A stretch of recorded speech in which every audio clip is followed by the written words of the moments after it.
ये जो आपका चैप्टर है, चैप्टर 8 ज्योग्राफी का, ट्रांसपोर्ट एंड व्हाट, कम्युनिकेशन, है ना।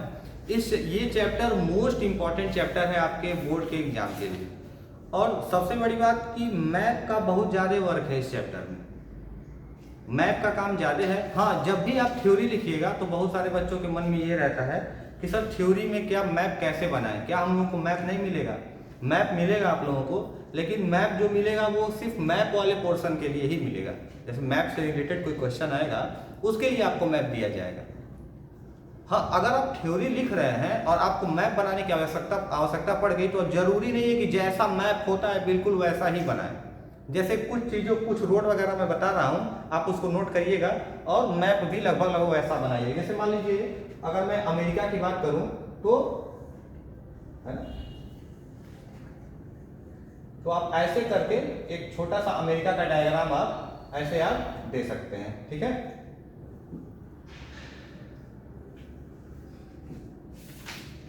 ये ऐसे कुछ करके आप यहाँ अमेरिका, ऐसे आपने अमेरिका बना दिया और ये लीजिए,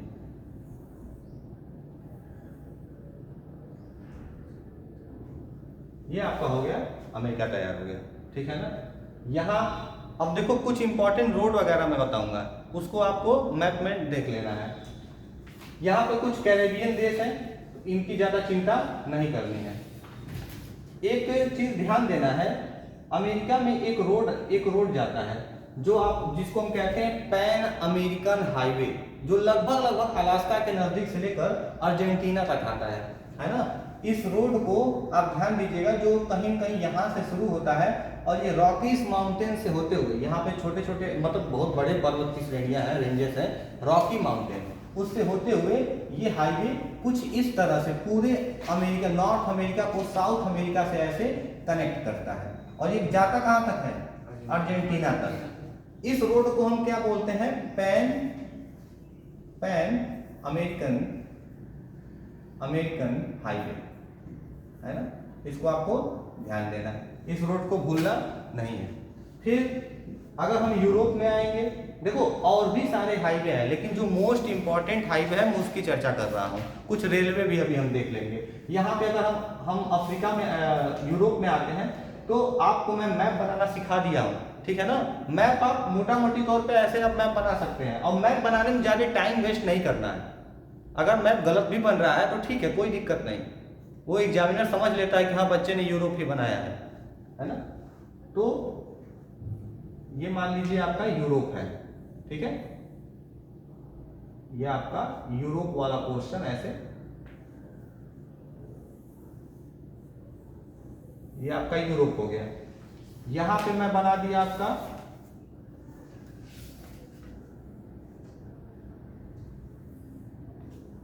यहां पे आपके बोर्ड पे जगह नहीं है, इसीलिए मैं थोड़ा क्लोज कर दिया हूं, है ना। इतना जगह नहीं है तो हम इसको थोड़ा सा क्लोज करके भी देख सकते हैं।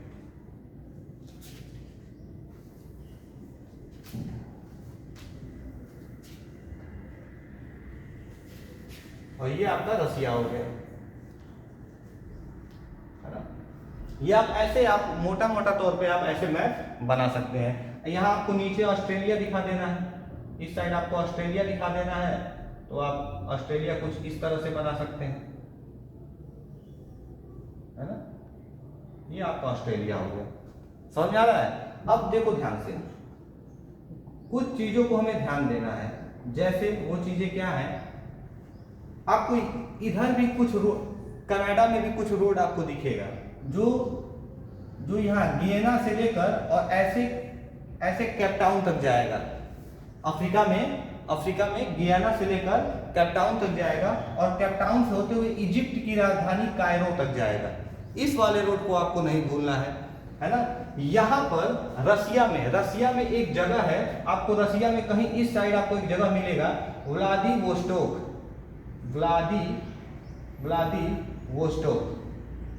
है ना। रसिया में आपको और यहाँ पे एक जगह है मॉस्को, रसिया में इधर एक साइड एक जगह है मॉस्को, है ना। यहाँ से एक बेटा ट्रेन चलती है, रसिया थोड़ा और ऊपर में कर देता हूँ, ये चाइना में मैंने एंट्री ले लिया है, आपको बस समझने के लिए बता रहा हूँ, आप समझिएगा, ठीक है ना। थोड़ा सा मैं रसिया को ऊपर जाता हूँ। मान लीजिए मैं इसको व्लादिवोस्टोक मानता हूँ, इस वाले रीजन को, है ना, व्लादिवोस्टोक। ये वाला आपका एरिया कौन सा है, किसका है, व्लादिवोस्टोक।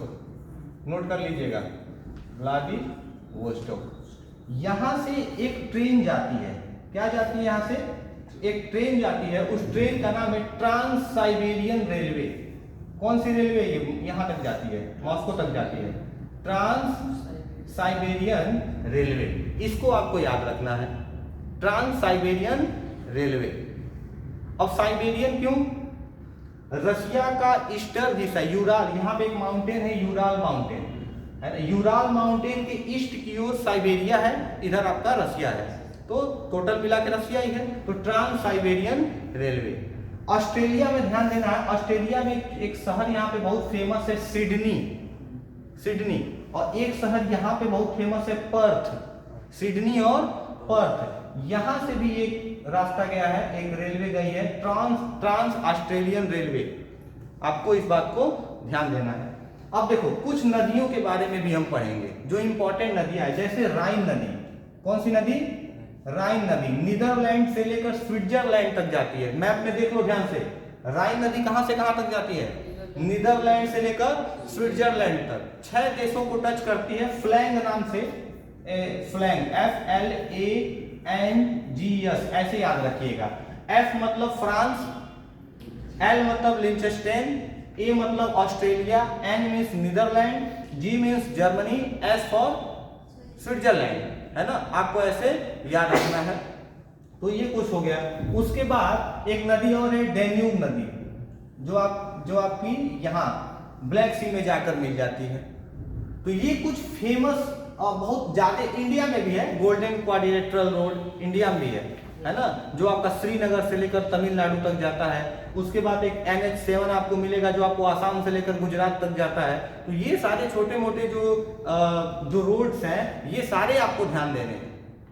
कनाडा में भी एक ट्रांस कनाडा रोड जाता है। अभी चैप्टर आपको पढ़ाएंगे तो पूरा डिटेल में आपको समझ में आ जाएगा। हाँ, बेसिक तौर पर आपको ये मैप का स्ट्रक्चर आना चाहिए। मान लीजिए मैं थ्योरी लिख रहा हूं तो आपको मैप ऐसे मोटा मोटी बनाने आ जाएगा। सबको समझ में आ रहा है? चलिए अब हम आगे बढ़ते हैं, इसको हम रफ कर दें। अब देखो, मान लो मैं आपसे कह दूं, मान लीजिए मैं आपसे कह दे रहा हूं कि यहां पे, मान लीजिए मैं आपसे ये कह दूं कि एक काम करो, आप यूरोप का मैप बनाओ। तो ज्यादा इसमें प्रैक्टिस नहीं करना, आपने साइन दिया, ऐसे आया, आपने ऐसे इटली बनाया और आप नीचे लेते आइए, ऊपर ले जाइए। ये सारा मैंने आपको सिखा दिया है क्लास में, मैं कई बार इसको ऐसे कर चुका हूं। हो गया यूरोप तैयार हो गया। ज्यादा इसमें नखड़ा नहीं करना है।